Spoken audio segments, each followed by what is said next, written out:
రాజుగా చనిపోయారు, ఆయనకి ఇంటర్వ్యూస్లో కూడా ఉంటుంది. ఈ చిత్ర పరిశ్రమ చాలామంది హీరోస్ ఉంటారు, వాళ్ళలో నేను వన్ ఆఫ్ ది హీరో అంతే. నాది ఒక సంవత్సరంలో ఒక ఫ్రైడే ఒక థర్స్డే రిలీజ్ అవుతుంది అంతే, అంతకుమించి తప్ప ఇది అందరి పరిశ్రమ అందరూ రావాలి అలాంటిది నేను కోరుకునేవాడిని నేను. సో దాంట్లో భాగంగా రత్నం గారు లాంటి నిర్మాత బతికుండాలి, రత్నం గారి నిర్మాతకి ఇబ్బందులు కలగకూడదని చెప్పి లాస్ట్ మినిట్లో ఇంక చూసిన తర్వాత I stepped in to it. నేను భుజాల మీదకి తీసుకున్నాను ఇది.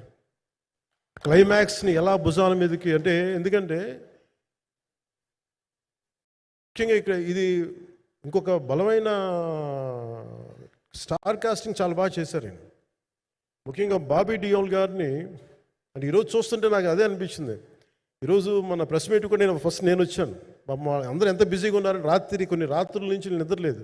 మన మనోజ్ పరమహంస గారికి కానీ, రత్నం గారికి కానీ, జ్యోతి గారికి కానీ, పాపం ఈ సినిమా ప్రమోషన్ సింగిల్ హ్యాండెడ్గా పాపం నిధి అగర్వాల్ భుజాల మీద వేసుకొని నాకే బాధ అనిపించింది.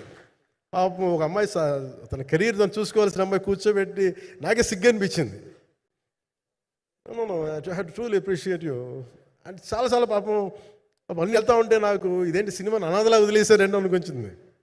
సో నాకేమనిపించింది, ఈ సినిమాకి ఎవరు అనాథలా వదలలేదు, నేను ఉన్నానని చెప్పడానికి వచ్చాను ఈ రోజున. ఎందుకంటే నేను కోట్లాది మంది ప్రజలకి అండగా ఉండేవాడిని, దేశంలో ఉండే సమస్యలకి స్పందించేవాడిని. అలాంటిది తెలుగు సినిమాకి, నా సినిమాలకి మీకు తెలుసు గతంలో ఎన్నిసార్లు ఇబ్బందులు పెట్టారు. అదే మన ప్రభుత్వం అక్కడికి రాగానే వెంటనే సాధారణంగా హృదయ కవాటాలు తెరిచి మరి ఆహ్వానించాం. ఏ కృతజ్ఞత కూడా ఆశించలేదు. అంత చిత్ర పరిశ్రమను అంత గుండెల్లోకి తీసుకుంటాం. అలాగే దీనికి సంబంధించి అలాంటిది నా సినిమాని నేను ఎందుకు వదిలేస్తాను? ఎందుకంటే ఇది ఇంకో సినిమా కాదు. ఒక మేకప్ మ్యాన్గా ప్రారంభమయ్యి ఇంకో ప్రొడ్యూసరో, డబ్బులున్న ప్రొడ్యూసరో, పెద్ద జీవితాల నుంచి వచ్చిన ప్రొడ్యూసరే కాదు, చాలా చిన్న స్థాయి నుంచి, ఒక మేకప్ మ్యాన్ స్థాయి నుంచి బాయ్గా స్టార్ట్, అంటే చిన్నపాటి అసిస్టెంట్గా స్టార్ట్ అయ్యి చాలామంది మన సీనియర్ దర్శకులందరి దగ్గర పనిచేసి అంచెలంచెలుగా ఎదిగి నిర్మాత అయ్యి, దర్శకుడయ్యి, స్క్రీన్ ప్లే రైటర్ అయ్యి, మీరు ఏమన్నానంటే ఆయన మౌనంగా ఉంటారు. ఎవరు ఎన్ని ఇబ్బందులు పెట్టినా మౌనంగా ఉంటారు. ఆయన మౌనం ఒకసారి నాకు విపరీత అసహనానికి గురి చేసేస్తుంది.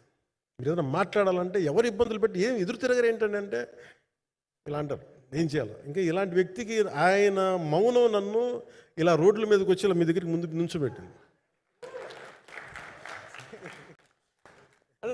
అంటే ఆయన ఏంటంటే చెప్తారు, ఆయన మౌనం అంటే రమణ మహర్షి నుంచి బాగా నేర్చుకున్నట్టున్నారు. మౌనం అన్నిటికీ సమాధానం. సో నాకు మనస్ఫూర్తిగా ఈ స్టార్ కాస్టింగ్ ఒకటి అంటే చిత్ర పరిశ్రమ మీద ఎందుకు ఇంత గౌరవం అంటే, మనందరం కులాల మీద, మతాల మీద, ప్రాంతాల మీద, భాషల మీద కొట్టుకుంటూ ఉంటాం. But any film industry take in this world, especially Indian film industry, దీనికి there is no caste discrimination, there is no region discrimination, there is no religion discrimination, nothing. It's purely your creative potentiality, purely your creative ability. నువ్వు చిరంజీవి గారి తమ్ముడు కావచ్చు, చిరంజీవి గారి కొడుకు కావచ్చు, లేదంటే ఇంకొకళ్ళు అబ్బాయి కావచ్చు, మేనల్లుడు కావచ్చు, ఇట్ డజంట్ మ్యాటర్. నీకు టాలెంట్ లేకపోతే నువ్వు నిలబడలేవు, నీకు సత్తా లేకపోతే నువ్వు ఇక్కడ ఉండలేవు. అది నా కొడుకైనా సరే. ఇట్ ఆల్ డిపెండ్స్ నీకు ఎంత టెనాసిటీ ఉంది, ఎంత పర్సీవరెన్స్ ఉంది, ఎంత నిలబెట్టుకోగలవు, ఎంత నిలదొక్కుకోగలవు, ప్రతికూలతలు ఎంత బలంగా నిలబడగలవు. ఒక నిర్మాత సినిమా తీయడం అంటే ఒక యజ్ఞం చేయడం లాంటిది. తిట్లు తినాలి, ఇబ్బందులు పడాలి, అన్ని పడిన తర్వాత ఫైనల్ డబ్బులు మిగిలితే కూడా తెలియదు. ఇలాంటి పరిస్థితుల్లో నాకేమనిపించిందంటే, ఈయన పడ్డ కష్టం చెప్పాలనిపించింది ఈ రోజున. ఈ ప్రెస్ మీట్ తాలూకు ముఖ్య అంశం, ఒక చిన్న స్థాయి నుంచి వచ్చిన వ్యక్తి నిర్మాతగా ఎదిగి, ఆయనకున్న పాపం ఆయన మంచితనం ఆయన్ని శాపంగా అవ్వకూడదని చెప్పి ఒక ఉద్దేశంతో ఆయన మంచితనం చెప్పాలి, ఆయన ఒక మంచి సినిమా చేశారని చెప్పడానికి నేను ఈ రోజున మీ ముందుకు వచ్చాను.